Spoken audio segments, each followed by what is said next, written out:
Okay. Stacy Merritt is a rider on a float in one of the many New Orleans parades leading up to Mardi Gras. Each rider buys boxes of things to throw to the crowds and spends hours getting ready.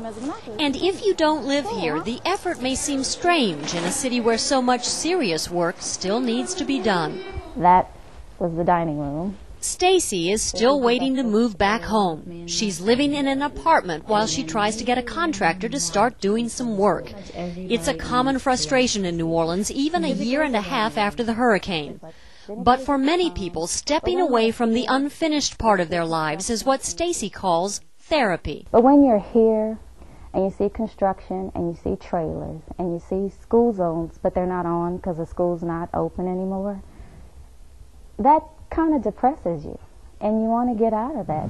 On the eve of this year's Mardi Gras, entire neighborhoods are still struggling.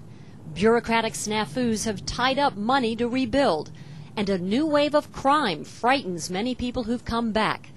But the publisher of the local magazine on Mardi Gras, Arthur Hardy, says the carnival spirit is alive and well. It's amazing that Mardi Gras has recovered much more quickly than the general recovery of the area, and I think it's because private industry, citizens run Mardi Gras. There's no government involved really, and people can do whatever they want to do without having to wait for any kind of outside help or interference. And so for the next few days until Fat Tuesday, thousands of New Orleanians will drag around bags of beads instead of lumber and sheetrock. But the end result is magic. A glittering fantasy for people who choose to celebrate life and not surrender. Susan Rosejan, CNN, New Orleans.